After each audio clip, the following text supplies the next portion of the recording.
Hello, everyone, and welcome to another episode of Little Give. I cannot wait for you to meet our guest today. She's incredible, doing amazing things. Go ahead, introduce yourself. Tell us where you're from. Tell us what you're all about. Hi, my name is Regina LaFrance. I live in North Carolina and I am a survivor of child trauma. I lived my life in a shell for so many years, and when I was 55 years old, I discovered emotional freedom. And how I discovered that was I witnessed a child in distress, and I associated that child to me when I was that child's age. I was also in distress. At that time in 2015, I decided to tell my secret and I decided to let the world know how I lived my life for over 40 years. At that time, I discovered that emotional freedom is possible.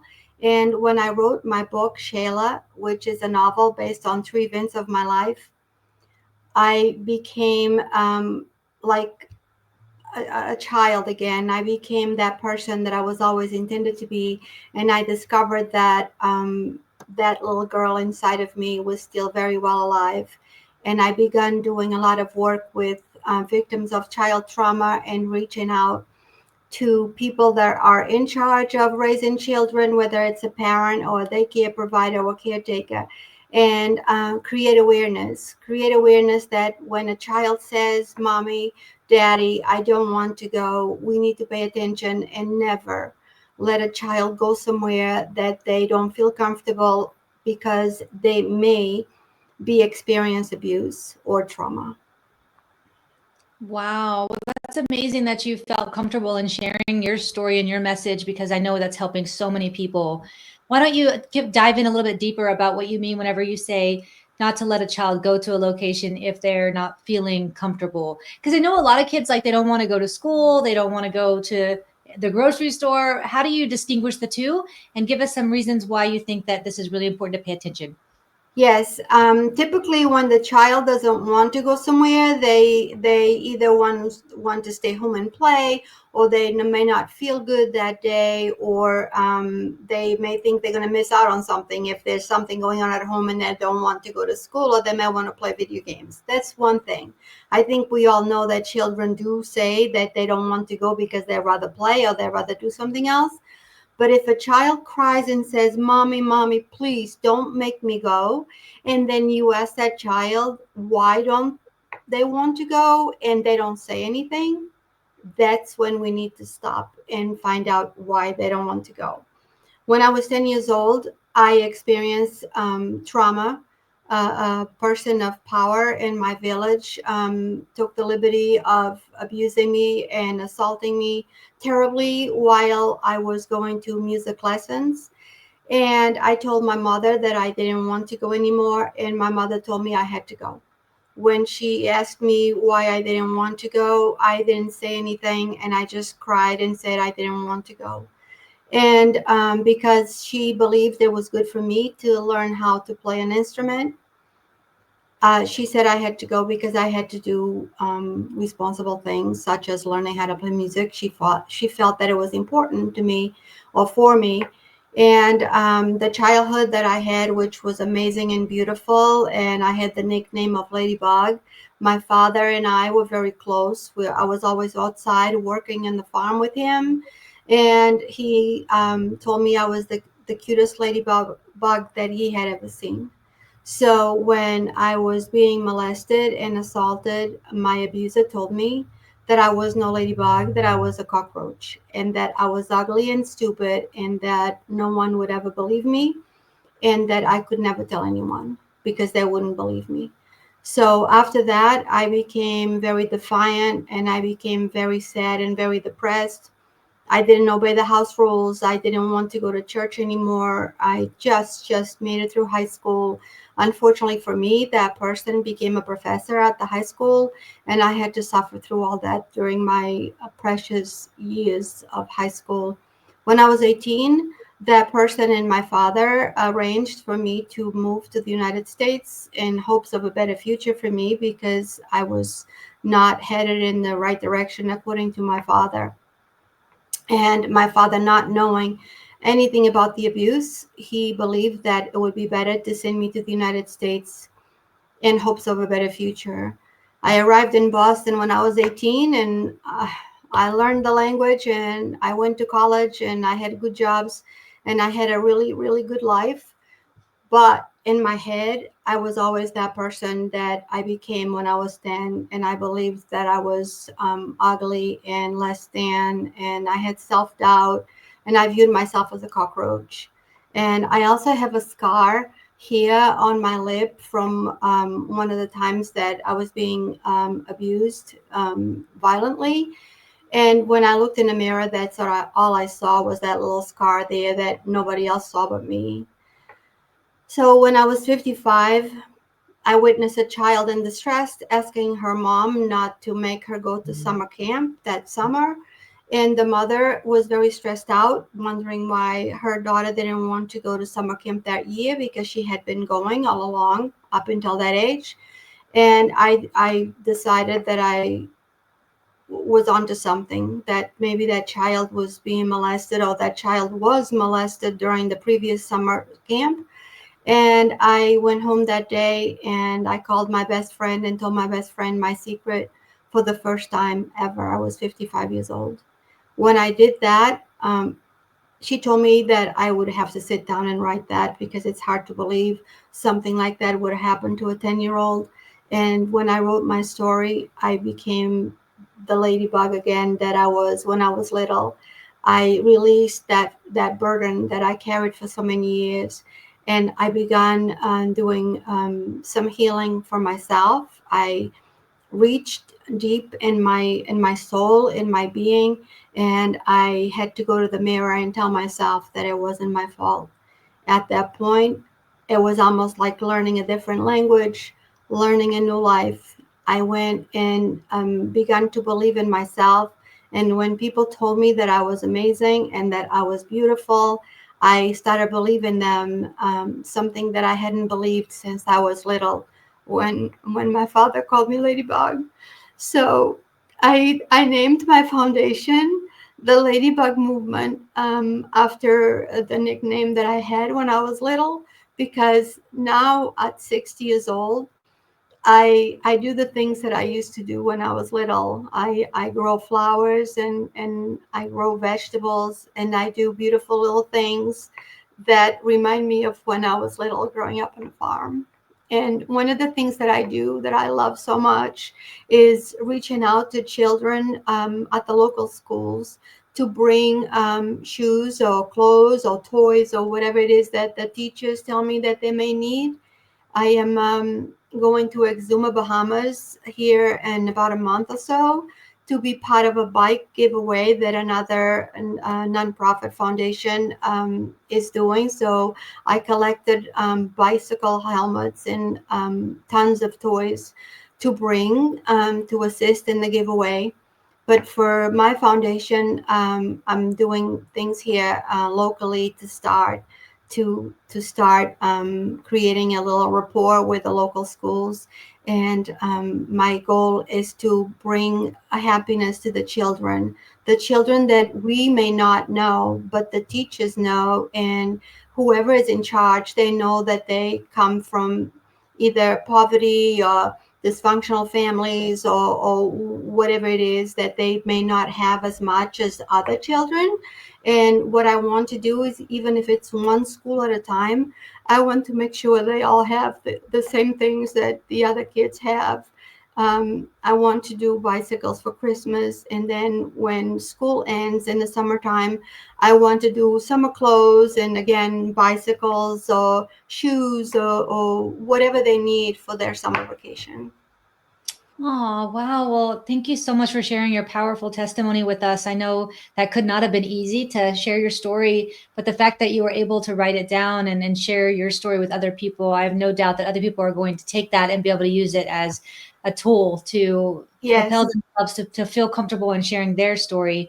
So thank you so much for doing that, first of all, and then writing it out, second of all, and third of all, for you starting this beautiful foundation to continue on your mission to help others. Hi, my name is Justin Clark, and I'm the president of the board of directors for Driving Single Parents, a 501c3 nonprofit serving the citizens of San Antonio and Bexar County, Texas. I'm here today to tell you a little bit about the great work that our organization is doing for the citizens of San Antonio. What you're about to see is just a few photos and videos of the way that we're changing lives for single parents in and around San Antonio, Texas. Our first giveaway took place in April of 2017, just one short month after the formation of our organization. John, a Bexar County resident, was the victim of a horrible drunk driver incident. He and his daughter survived the crash, and we were so proud to give our first car to this deserving family. Fast forward to 2020, a very difficult year for nonprofits. We were able to secure 4 vehicles for single parents in need. Our organization, including our board of directors, list of partners, and portfolio of people we've been able to help in San Antonio, continues to grow, and it's all thanks to donors and local community organizations that have helped us along the way. This giveaway took place in 2021 and shows that we continue to help single parents even after the struggles brought about by COVID-19. Because of limited funds and the overwhelming need, we at Driving Single Parents are incredibly selective with the people we help. Some are victims of domestic violence. Others had a spouse pass away tragically or otherwise fell on hard times. These single parents show adversity in the face of challenge and aren't looking for a handout. We offer a hand up and help get them back in the driver's seat. Many of the single parents we help go on to graduate college, get promotions, get married, mentor others, and some have even been so touched by the gift we gave them that they have decided to join our board of directors to pay it forward and ensure the continued growth of our organization. If you would like to help our organization continue to grow and continue to help single parents in need in San Antonio, Texas, and Bexar County, Texas, we would really appreciate your support. Please visit us online at www.drivingsingleparents.org. Thank you. It's just so beautiful. When you first had the idea to start this foundation, what was your first thought of it? My first idea, it was to start a retreat for victims of child trauma for adults, and like myself, my age or younger or older, for people that suffered trauma when they were kids, and then when they, like me, 20s, 30s, 40s, 50s, they had successful jobs or not, but anyone that had trauma that never really dealt with it. And I wanted them to come to my retreat and feel the love and leave feeling empowered and knowing that it wasn't their fault. But I realized that's a big goal. That's probably like maybe a 5-year goal. I have to start smaller. So now I'm focused on locals. I'm focused on helping the homeless with shoes and clothing and food, warm food, and also the children at the local schools, because my original thought was the retreat. But that's a goal that it's a bit too big right now for the beginning of the foundation. So I'm starting small. Yeah, that's great. Well, I have no doubt it's going to continue to expand and help so many people. When it comes to your book, did you find it to be a healing journey whenever you started to really write the book or write out your thoughts? My book was extremely healing. And so my book is written from the eyes of a 10-year-old. It's what the abuse was for that 10-year-old. My original cover was going to be my face with a black rose on my mouth, because I didn't have a voice for so many years. But then once I wrote the book, I softened up a little. I wasn't so raw, and I didn't need that black rose over my mouth anymore. So we did a much softer cover. And I also discovered the beginning of my emotional freedom. And I discovered that I was starting to be more alive, and I liked who I was so much better. So my book is extremely raw. It's a difficult read at times. And I'm pretty sure that everyone that will read it will discover that they possibly had a hard time reading it. So now that I'm in a different place and I'm working with some producers in Hollywood to make Shayla come alive to the big screens, and we are going to not revise it so much, but soften it up a little. We are not going to focus too much on the abuse itself. We're going to focus on the family. We're going to focus on what a beautiful family that myself and my parents had. My parents were had a beautiful marriage. They worked on the farm. They had me. They were so happy. And then when the abuse happened, and I became a totally different person that they expected that I would become through my teenage years, they fell apart. Their marriage fell apart. Our family fell apart. My father had a broken heart until the day he died because his little girl just disappeared, and he didn't know what happened, and I never had a chance to tell him what happened to me. So in my book, I write a spiritual letter to him, letting him know what happened and letting him know who I am now. And so for the movie, we don't want it to be a very, very sad movie. We want it to be inspiring. So we're going to make it that we create awareness. We are going to create awareness that when a child says, "Mommy, please don't make me go," we need to pay attention. And also, of course, the person that I have become after so many years. But the intent of the movie is to create awareness and possibly prevent families from being destroyed due to a child being molested or violated. Your story is so inspirational, and I have no doubt that people are going to get so much from obviously your book and then the movie when it comes out. If there's maybe a mom out there who's listening right now, or a dad that has children who's, experiencing something like this, what kind of advice could you give them in a way to help them understand whether it's just simple that they just don't feel like going, or if it's something much bigger than that? You almost always know if the child doesn't want to go because, again, they rather play video games, or they have a sore throat, or they have been sporting a little cold, or their cousin is coming over and they rather play. Or we always know why the child doesn't want to go, because children just want to go and they want to go do the thing. They want to go play. That's why we have stranger danger. They'll go with anyone that promised them they're going to play or they're going to have a good time, right? So if a child just doesn't want to go and they don't tell you why, this is sign number one. If they don't tell you why, then that's when you know that we have a situation. And then if you have a teenager, boy or girl, that not things like this don't happen just to girls. And also it's not always sexual. It could be bullying in school. It could be a number of other things. If you have a teenager that is disconnecting from you as the parent or the caretaker, and they don't tell you why, then know that something is happening in that child's life. And one thing that I've learned is that, and everyone knows, bullying in school, they don't want to tell the parents because they don't want the parents to feel bad. And they don't want the parents to feel that maybe they failed, and they want to take that pain away from the parents. I never told my mother, because even as an adult, because I never wanted to give my mother the pain of having failed me.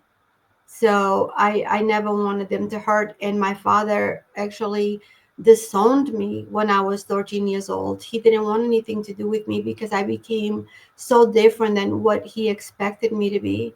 And in my letter to him, I explained to him everything that happened to me that summer, that I changed. And so my advice to any parent or anyone in charge of raising a child is to just be aware. Children love to go places and they love to do things. And if you have a teenage daughter or son that no longer wants to do things with you or sit at the table, or they close the door and they're in their room and you don't know what they're doing and they don't want you to come in, please know that something is going on in their lives. Hi, my name is Andrew Fraley, and I believe that sometimes we all need a little bit of help. If you're in the San Antonio community and you need some legal help, call me at 210-725-4658. Thank you so much for sharing that advice. Navigating parenting never is easy for anyone. And Right. so I know that those tips and tools that you're giving now can be really helpful. Thank you so much for sharing your story. Is there anything you want the audience to know that you haven't already expressed? Well, one thing that I would like to know is that please know that if you purchase my book on my website, LaFrancemedia.com. I will ship it out myself and I will sign it for you.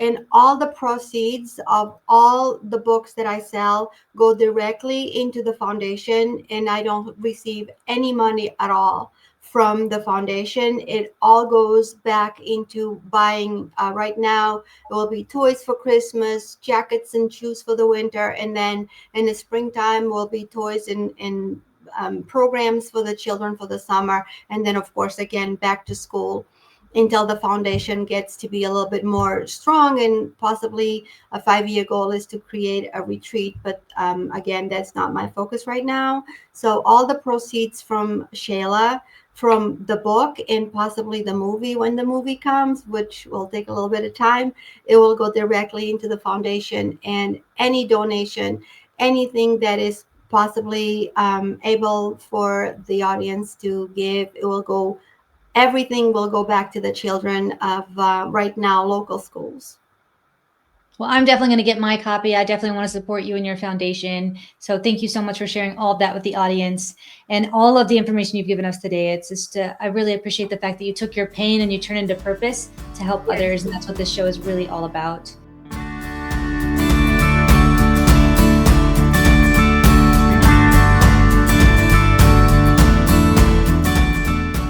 I'm going to switch off to my 2 little give questions now.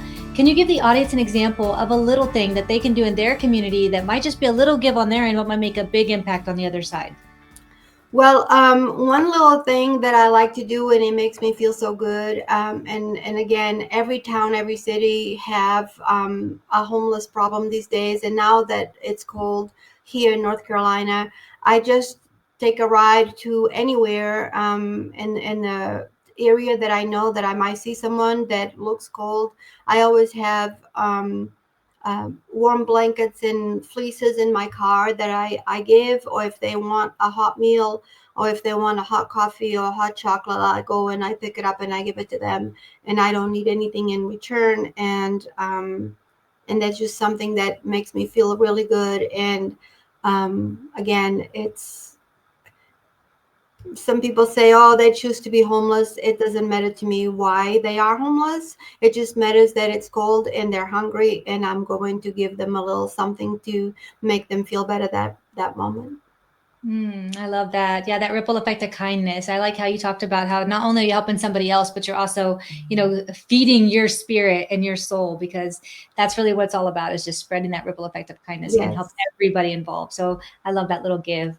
Can you give the audience an example of a time in your life where somebody did something little for you, might have just been a little give on their end, but really made an impact on you and in your life? Yes, I can. So when I first started writing my book, I was very shameful still. And I even told one of my friends that it was a dream I had about this little girl that lived in the island. And she asked me if I would go with her for a ride. And we went down by the river. And she sat me down and she brought a picnic. And she said, okay, tell me, was this you?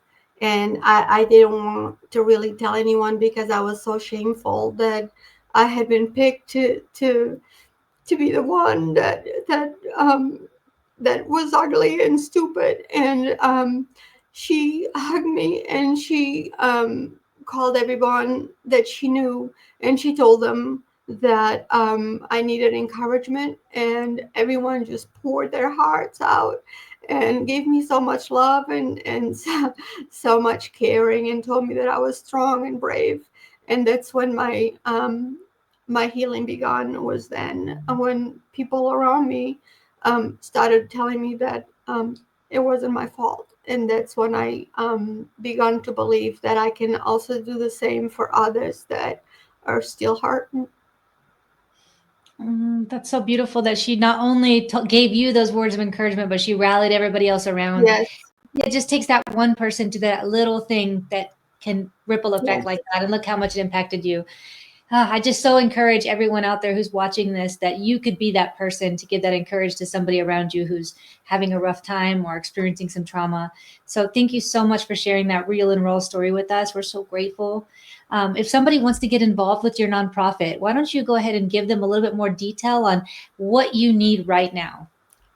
So right now, I am, so I already have all the helmets and the bikes and the toys for Exuma, and that's wonderful. So right now, I am looking for a little bit of funding to go to the local schools for the children that their parents either don't have the money, or the children might even be in foster care and they may not have any toys for Christmas.